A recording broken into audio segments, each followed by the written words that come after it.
They laughed at her when they shoved a cracked rifle into her hands and told her not to embarrass herself. The firing range went quiet for half a second. Then the snickers rolled in. A few recruits shook their heads. One instructor smirked openly.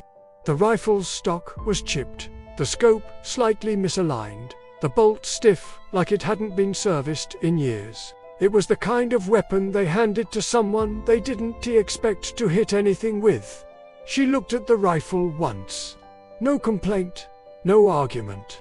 This was a live-fire evaluation at a US joint training facility, part military, part contractor run.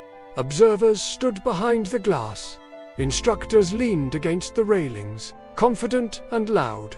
Everyone else had been issued calibrated weapons. She hadn't. Someone muttered, "Guess we know who's failing today." Laughter followed. She stepped onto the line, calm, shoulders relaxed. No nerves, no visible frustration.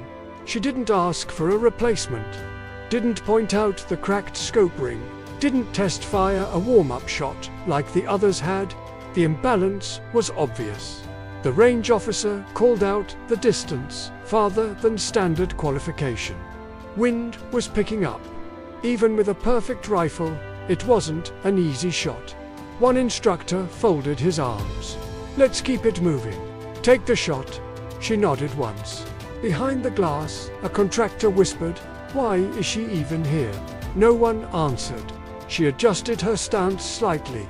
Not textbook, but precise. Her grip was steady. Her breathing slowed.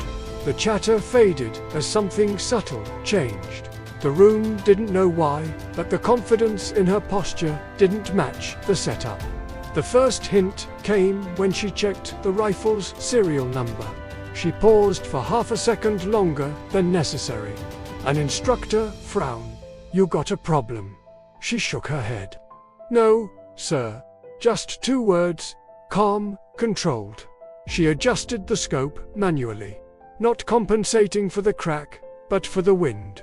Her finger rested outside the trigger guard. She waited. Then the range door behind them opened. Heavy footsteps, not rushed, purposeful. No one turned yet. She exhaled slowly and shouldered the rifle. "Whenever you're ready," the range officer said, impatience creeping into his voice. She didn't respond.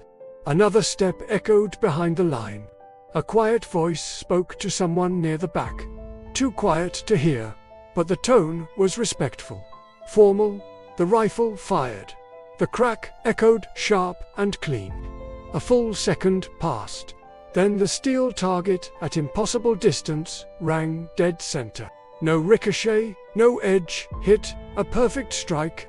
Silence slammed into the room. Someone laughed nervously. "Lucky shot." The instructor leaned forward. "Do it again."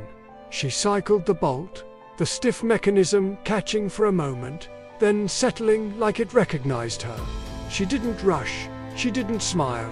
Another breath, another shot, same result, dead center. This time, no one laughed. The range officer lowered his clipboard. The instructors stared at the monitor, replaying the shot data. Wind correction, drop compensation. All perfect. "That rifle's off calibration," someone whispered. She finally spoke again. "Yes." By almost 3 clicks. A pause. "How would you?" the instructor started, then stopped himself.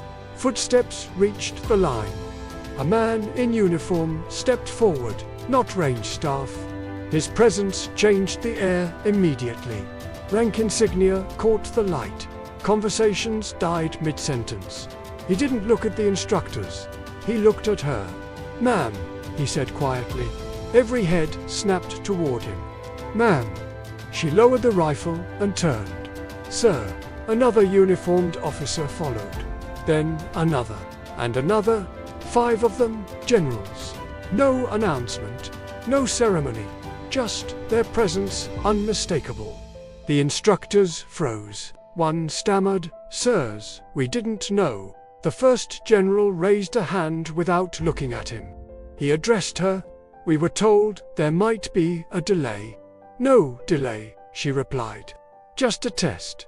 He nodded once, and she glanced back at the target. The rifle was compromised. Still usable. The general allowed himself the faintest smile.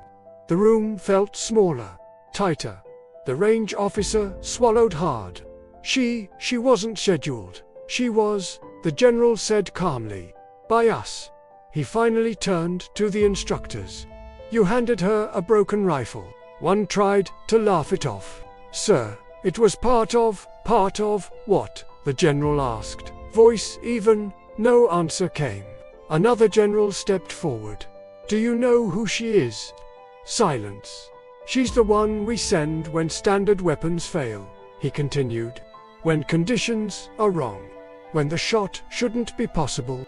The instructors looked back at her, at the calm face, the steady hands, the quiet confidence they'd mistaken for weakness. She hadn't raised her voice once. The first general gestured toward the rifle. May I? She handed it over. He weighed it once, then passed it back. Thank you for proving our point. She nodded. The range officer finally found his voice.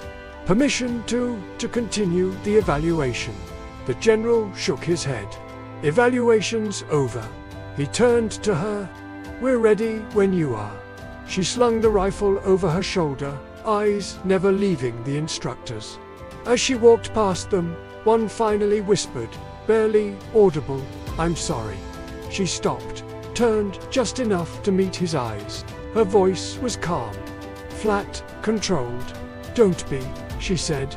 Just don't mistake silence for inability. Then she walked out, leaving behind a room that would never laugh that way again.